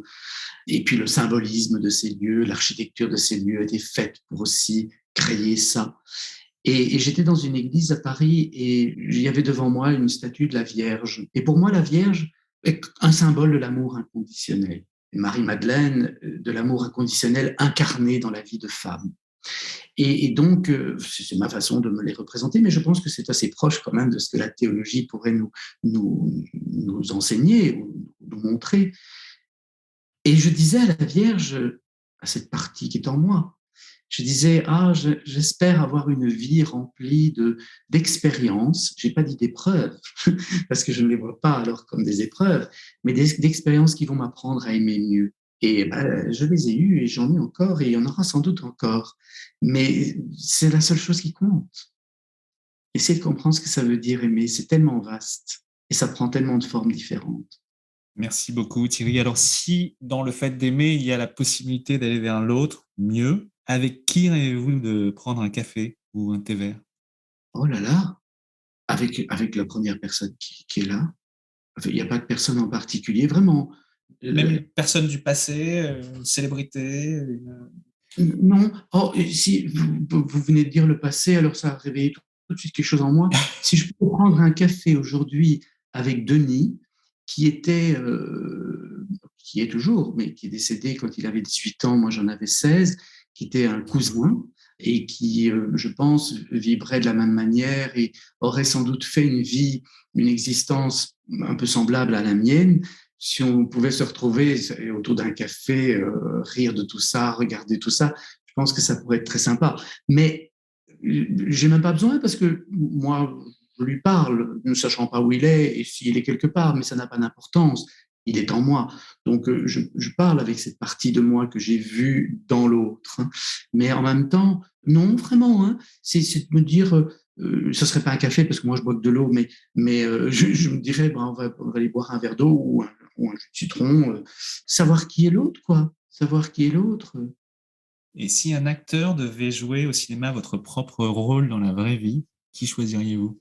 Oh mon Dieu. Ah, c'est marrant parce que l'image qui me vient, je ne connais pas, j'ai connu certains acteurs, je n'étais pas promis à ça, mais il y a eu des acteurs qui se sont rapprochés de moi et puis j'en ai connu, et notamment un avec qui j'avais un rapport vraiment fraternel, qui était Bernard Giraudot. Et en fait, l'acteur auquel je pense ici, je ne l'ai pas connu, il est toujours vivant, et c'est John Malkovich. Et pourquoi je vous dis ça? C'est parce que plusieurs personnes m'ont dit que je les faisais penser à John Malkovich. Et moi, je n'ai jamais apprécié ce commentaire, parce que d'abord, je ne vois pas. Et pourtant, on me dit oui. Et un jour, dans un hôtel, dans l'ascenseur, il y a une femme qui, avec un fort accent américain, m'a dit « John, amazing !» Et elle me dit « Oui, j'ai été la secrétaire de John Malkovich. Vous lui ressemblez, vous avez cette énergie, vous avez cette folie dans l'œil. Vous êtes John Malkovich. » Alors, il faut croire qu'il doit y avoir quelque chose quand même. Et je me dis que si pour interpréter mon biopic, ben alors autant avoir quelqu'un qui dégage quelque chose de folie peut-être. Voilà. Super, merci beaucoup Thierry. Thierry, pour quelle chose ressentez-vous le plus de gratitude dans votre vie? À qui avez-vous envie de dire merci? À la vie, c'est-à-dire, ça reste non personnel, mais je me dis, mais c'est quand même incroyable d'être conscient d'être vivant. Parce que je ne suis pas sûr que le ver de terre est conscient qu'il est vivant. Je pense que le ver de terre est conscient, dans le sens où il perçoit. Il perçoit le produit toxique que vous allez mettre sur son chemin, et donc il a une conscience. Il perçoit les choses, il constate les choses, et il va s'adapter. La conscience pure, sans discours, sans culture, c'est de la perception. Mais nous, humains, avec ce cerveau, nous mettons des mots, nous racontons des histoires autour de ces perceptions, et c'est quand même fascinant de dire, je suis conscient que je suis vivant. Et c'est quoi ce truc, cette énergie qui fait le monde, qui se déploie en spirale comme ça, en fractal? J'ai dit oui, ce truc. Donc, je peux dire merci qu'à ça, c'est d'être vivant, c'est à la vie.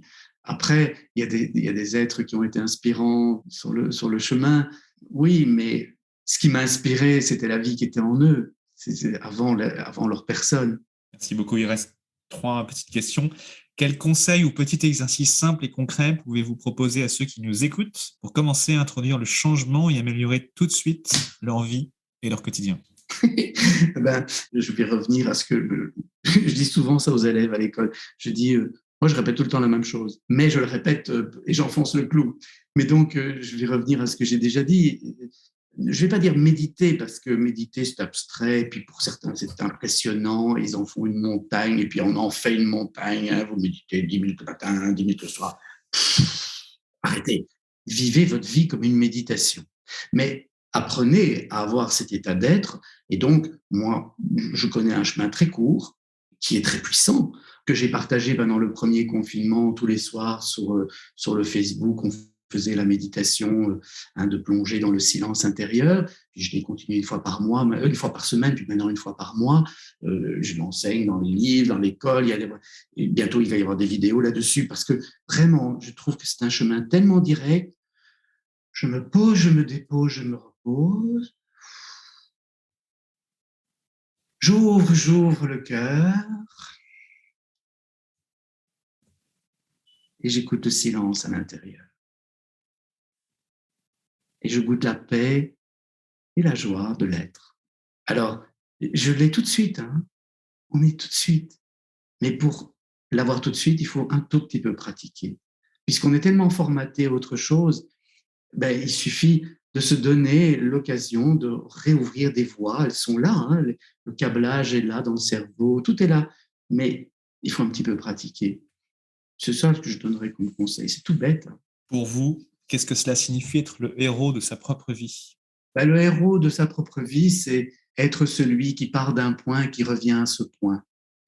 Je crois que est héroïque celui qui de sa naissance à sa mort, n'a pas peur de mourir quelque part, dans le sens où il sait dès le départ, où il a parfois oublié dans son chemin, il peut douter. Les héros de la Grèce ancienne doutent à certains moments et font des bêtises, hein, mais ils deviennent les héros que nous connaissons parce qu'ils sont arrivés à bon port, ils ont dépassé les peurs, ils ont compris que tout ça c'était que des illusions quelque part. La seule chose qui comptait, c'était l'état dans lequel ils étaient arrivés et auquel ils peuvent retourner. C'est ce silence, cette paix intérieure, cette puissance, cette vie, cette souveraineté. Et donc, voilà, le héros, c'est celui qui fait le voyage. Hein, c'est tel Ulysse qui s'attache à son mât pour ne pas entendre les voix du mental qui lui font peur et qui essayent de l'entraîner dans les plaisirs pour échapper à cet inconfort. Il s'attache au mât, mais il sait qu'il a un chemin à parcourir. hein. C'est Moïse qui va aller jusqu'à cette terre promise, hein, pour faire jaillir l'eau du bâton. Avec son bâton, il fait jaillir l'eau. Lui qui est né de l'eau, hein, porté par l'eau, faire jaillir l'eau, la vie, que le Christ va transformer en vin aux noces de Cana, parce que quand la vie est là, on s'enivre. Il y a l'extase, hein, c'est toute la mythologie de l'extase. Bref, on peut voir tout ça comme ça. Oui, le héros, c'est celui qui fait le voyage jusqu'au bout. Hein. Merci beaucoup, Thierry. Dernière question. Pour vous, qu'est-ce que la force d'âme? La force d'âme, je dirais que l'âme est forte, parce que l'âme est une émanation de la vie. Mais il faut encore définir ce qu'on entend par le mot âme. et alors moi, quand j'utilise le mot âme, j'ai clairement une représentation dans ma tête qui peut être erronée, mais c'est celle que j'ai, donc ça justifie aussi pourquoi je vais parler d'une certaine manière. Mais l'âme, c'est une émanation de la conscience. Si vous partez du principe que la conscience, la pure conscience, la source dans laquelle tout apparaît, tout disparaît, est la nature ultime de la réalité, elle est cette vacuité dont parlent les bouddhistes. Si vous partez de ce principe-là, pour que cette source, Dieu, si vous voulez l'appeler Dieu, soit vraiment conscience, il faut qu'elle soit consciente d'elle-même. Mais comment être conscient de soi si on n'a pas un espace pour se regarder? Or, si cette source contient tous les possibles en dehors du temps et de l'espace, puisque rien n'est encore pleinement manifesté là, il faut que cette source se dilate, éclate, comme dans un Big Bang. Et dans ce Big Bang, et c'est ce que racontent tous les grands mythes de création, dans ce Big Bang, la source explose et tous les potentiels qui étaient en elle vont entrer dans l'espace. Ils vont être projetés dans l'espace. Et qui dit espace dit temps, parce qu'il faut un temps pour parcourir un espace. Mais qui dit espace et temps dit matière. Et qui dit matière dit incarnation. Donc, en toute cette source qui contient tous les possibles pour manifester, en rentrant dans le temps et l'espace, libère tous ces potentiels qui vont s'incarner selon une loi de cause à effet. Et ces incarnations, ce sont les âmes, dans ma perception de cela, qui est très mystique. Mais alors, ça veut donc dire que toutes les âmes sont un des possibles qui étaient, chaque âme est un des possibles qui était contenu dans la conscience. Et quand je vous regarde vivre, je vois un des possibles de la conscience. Quand vous me regardez vivre, vous voyez un autre des possibles de la conscience. Ça veut dire que tous ensemble, toutes ces consciences que nous sommes, venant de la conscience, eh bien, en nous regardant vivre, nous faisons le travail de la conscience qui devient consciente d'elle-même.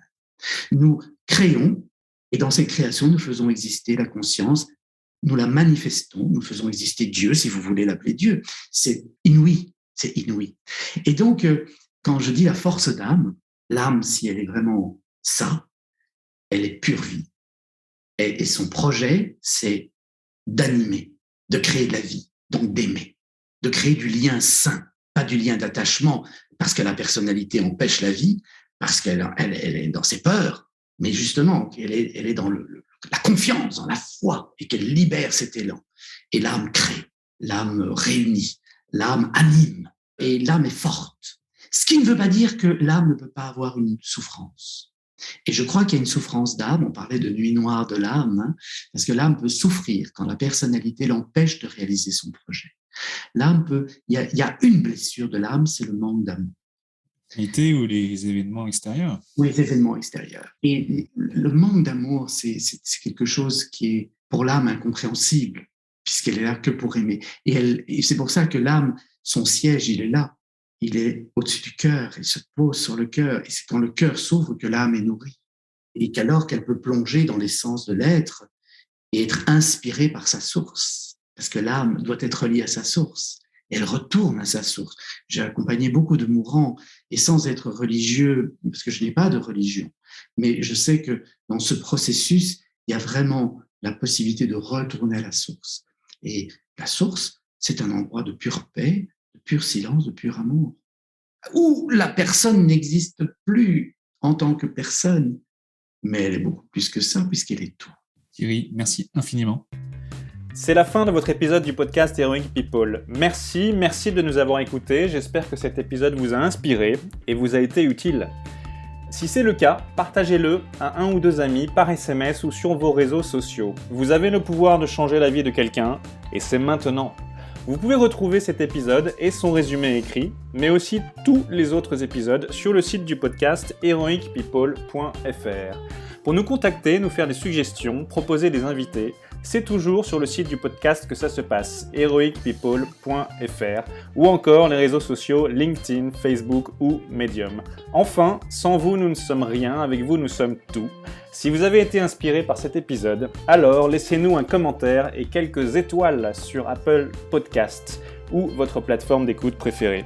Dites-nous comment le podcast vous a inspiré et contribue à améliorer votre vie. C'est grâce à cela que nous pouvons faire connaître le podcast Heroic People. Merci d'avoir écouté. Il est temps maintenant d'agir et de révéler sa grandeur et sa force d'âme. À bientôt sur le podcast Heroic People.